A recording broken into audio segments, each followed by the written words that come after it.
नमस्कार. जयशंकर माहेश्वरी यूट्यूब चॅनेलवरती तुमचे सर्वांचे सहर्ष स्वागत. आपला आजचा विषय आहे छत्रपती शिवाजी महाराज यांच्याविषयी सुंदर मराठी निबंध.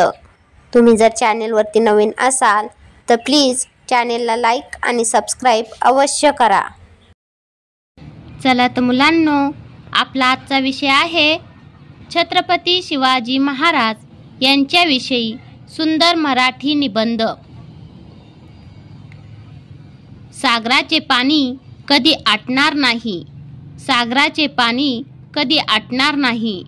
स्वराज्याची आठवण कधी मिटणार नाही, स्वराज्याची आठवण कधी मिटणार नाही. हा जन्म काय हजार जन्म झाले तरी, हा जन्म काय हजार जन्म झाले तरी नाद शिवरायांचा सुटणार नाही, नाद शिवरायांचा सुटणार नाही. सागराचे पाणी कधी आटणार नाही, स्वराज्याची आठवण कधी मिटणार नाही. हा जन्म काय हजार जन्म झाले तरी नाद शिवरायांचा सुटणार नाही. आपल्या देशातील महान मराठा शासक छत्रपती शिवाजी महाराजांची जयंती दरवर्षी 19 फेब्रुवारीला साजरी केली जाते.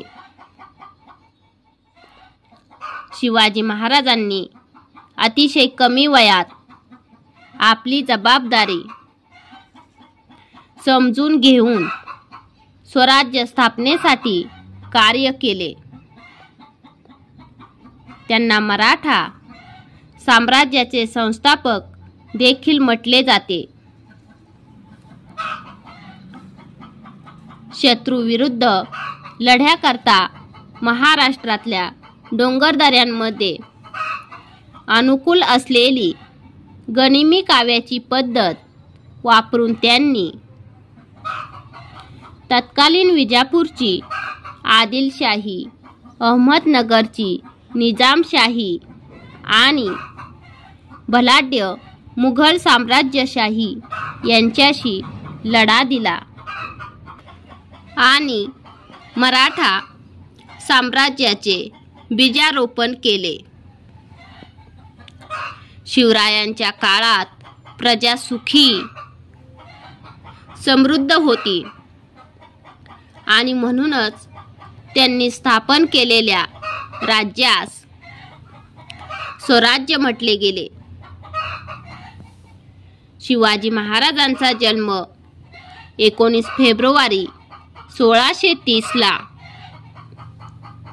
महाराष्ट्रातील पुण्यात असलेल्या जुन्नर तालुक्यातील शिवनेरी किल्ल्यावर झाला.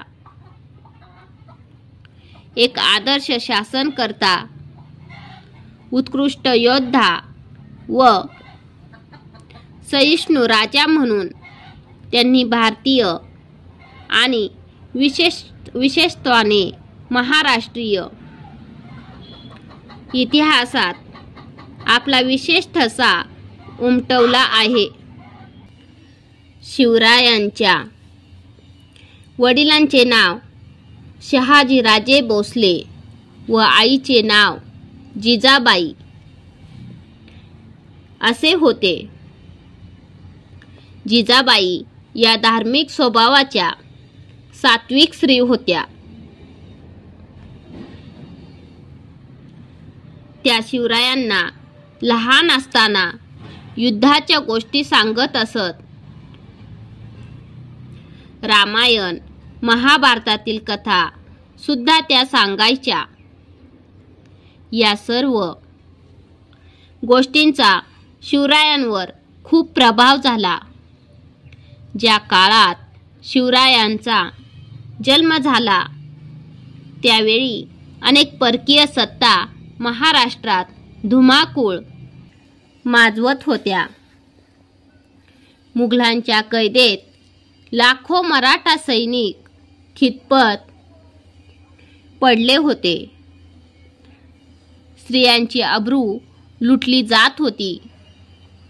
अनेक बायकांचा कुंकवाचा धनी मारला जात होता. शेतकऱ्यांचा कोणी कैवारी नव्हता. शिवरायांच्या जन्मामुळे गेल्या कित्येक वर्षापासून अंधारात चाचपडणाऱ्या महाराष्ट्राच्या माथ्यावर जणू प्रकाशाचे किरण पसरू लागले. वयाच्या 16व्या वर्षापासून शिवाजी महाराजांनी स्वराज्याची सूत्रे आपल्या हाती घेतली आणि स्वराज्याची घोडदौड सुरू झाली. शिवरायांच्या या कार्यात त्यांना अनेक सहकार्यांची साथ लाभली.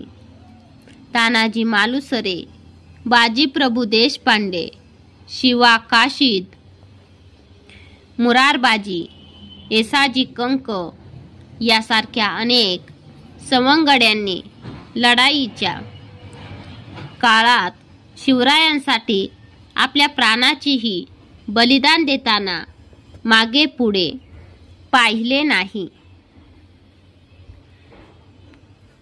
जगणारे ते मावळे होते, जगवणारा तो महाराष्ट्र होता. जगणारे ते मावळे होते, जगवणारा तो महाराष्ट्र होता. स्वतःच्या कुटुंबाला विसरून रयतेची मायेने काळजी घेणारा फक्त माझा शिवबा होता. जगणारे ते मावळे होते, जगवणारा तो महाराष्ट्र होता. स्वतःच्या कुटुंबाला विसरून रयतेची मायेने काळजी घेणारा फक्त माझा शिवबा होता. शिवरायांच्या पूर्वी अनेक राजे होऊन गेले. शिवरायांनंतरही अनेक राजे उदयास आले, पण सर्वात आदर्श राजा म्हणून शिवाजी महाराजांना ओळखले जाते. याचे कारण आहे त्यांचे स्वराज्याबद्दल असणारे प्रेम, निष्ठा, पराक्रम व निष्कलंक चारित्र्य. शेतकऱ्यांच्या भाजीच्या देठालाही हात लागता कामा नये असे म्हणत शेतकऱ्यांवर जीवापाड प्रेम करणारे व परस्त्रीला आई समान मानणारे शिवाजी महाराज हे एकमेव प्रजादक्ष राजा होते. मराठा साम्राज्याचे जनक शिवाजी महाराज यांचे 3 एप्रिल 1680 साली अवघ्या 40 वर्षाच्या वयात निधन झाले. परंतु आज जवळपास 340 वर्षांनंतरही महाराष्ट्रीयन जनतेच्या मनात व नसानसात ते जिवंत आहेत. जय हिंद, जय शिवराय. धन्यवाद. चला तर मुलांनो, तुम्हाला माझा आजचा व्हिडिओ कसा वाटला ते तुम्ही कमेंट्समध्ये नक्की कळवा व माझ्या चॅनेलला लाईक आणि सबस्क्राईब अवश्य करा व शेजारील बेल आयकॉनवरती क्लिक करा, म्हणजे तुम्हाला माझ्या नवीन व्हिडिओचे नोटिफिकेशन मिळत राहील. थँक्यू. भेटूयात नवीन व्हिडिओमध्ये.